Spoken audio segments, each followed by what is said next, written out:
Hoje estamos aqui para falar sobre o conceito de campo elétrico, mas numa perspectiva mais realística, porque trouxemos aqui uma analogia para tornar o conceito mais elucidativo, ok? Então, nós temos aqui, por exemplo, um roteador, tá? O que um roteador faz? Um roteador é esse equipamento que todos temos nas nossas casas, tá? Um roteador, basicamente, ele emite um sinal de internet, né? E esse sinal fica restrito numa região, de tal modo que qualquer smartphone ou computador que estiver dentro dessa região vai estar conectado a esse sinal, ok? Se a gente tira esse smartphone dessa região, ele vai estar desconectado. Caso trouxermos novamente, ele vai estar conectado. Então, é exatamente isso. O roteador cria uma espécie de campo de Wi-Fi, tá? De tal modo que quem estiver dentro desse campo fica conectado a essa fonte que está aqui, que emitiu esse sinal de Wi-Fi, ok?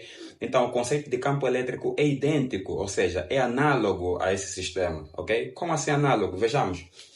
No caso de campo elétrico, né, em vez de roteador, nós temos uma carga elétrica, tá?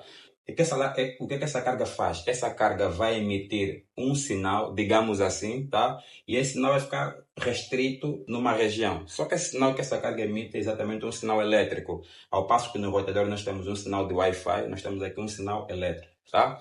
Do mesmo jeito, veja só, para nós sabermos como é que estão as condições desse sinal, nós temos que trazer aqui um telefone ou um computador para sabermos como é que estão, né, como é que está a intensidade desse sinal, ok?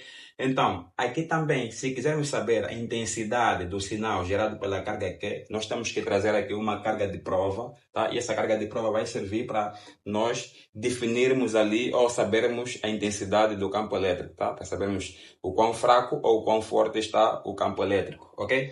Então, é exatamente isso. Essa ideia de campo elétrico é de fato análoga aqui a esse sistema que nós temos nas nossas casas. Então, sempre que você for pensar em campo elétrico, pensa exatamente no roteador, na emissão de sinal de Wi-Fi que ele cria e nos smartphones que ficam conectados, que seriam, no caso, as cargas elétricas que nós teríamos aqui dentro desse campo criado pela carga Q, ok? Então, é isso. Agora, vamos dar mais um segmento aqui para nós entendermos efetivamente como é que isso de fato fica definido o campo elétrico, tá? Então vamos lá. Esta carga que está aqui, ela gerou um campo. Então, esse campo que ela gera, ela não sente a influência desse campo, tá? Essa carga ela não sente, esse campo não afeta essa carga. E porque se afetasse essa carga, seria complicado. Por quê? Iria violar duas leis da física, basicamente. Iria violar a lei da inércia e a lei da conservação da energia.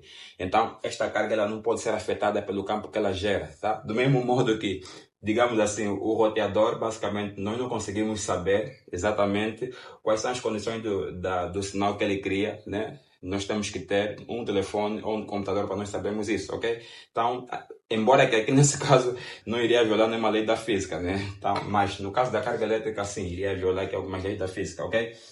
Não temos que saber isso. Para nós sabermos como é que está a intensidade desse sinal, ou para estudarmos esse sinal desse campo criado por essa carga, nós temos que ter uma carga de prova, e essa carga de prova vai nos permitir definir as ideias aqui de campo elétrico, ok? Agora vamos lá entender a matemática, né, desse fenômeno que foi criado aqui por essa carga. Como é que fica a matemática? A matemática fica exatamente assim: força igual a carga de prova vezes o campo, ok? Agora vamos lá tentar entender um bocadinho essa equação, porque quando nós temos uma equação física, é bom que nós entendamos os elementos que compreendem aí nessa equação, tá? Os elementos que estão incorporados nessa equação. É importante que nós entendamos isso, né? No caso da matemática, às vezes não precisamos saber exatamente o significado da equação, mas na física temos que entender o significado de cada grandeza na equação, ok? Então vamos lá. Vejamos só uma coisa aqui interessante. Essa carga que está aqui, quer dizer, não é ela que gera esse campo. Ou seja, o campo que está aqui, né, não foi gerado pela carga Q0, tá? Esse campo foi gerado pela carga Q. Isso é importante, porque às vezes a gente não entende bem como é que isso funciona, tá? Porque na hora de fazer aplicações é importante que entendamos como é que isso funciona.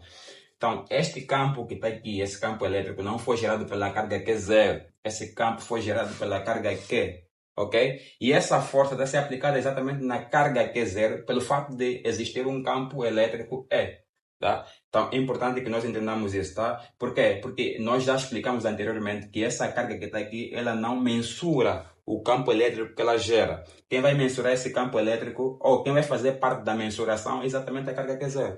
E essa carga Q0 ela é justamente a carga que aparece aqui, ok? Se a gente investigar um pouco mais, a gente vai entender que essa equação que está aqui é uma espécie de causa e efeito. É importante que também a gente entenda isso. Yeah? Isso aqui é causa e efeito, tá? Isso aqui depois a gente vai discutir mais num próximo vídeo, ok? Tá, mas a ideia era exatamente essa. O foco do vídeo era passar essa mensagem aqui de como é que a gente faz analogia para entender o conceito de campo elétrico, tá? E então nós podemos fazer uma analogia justamente com o sinal de Wi-Fi, ok? Espero que todo mundo tenha compreendido aqui a ideia e até um próximo vídeo, ok?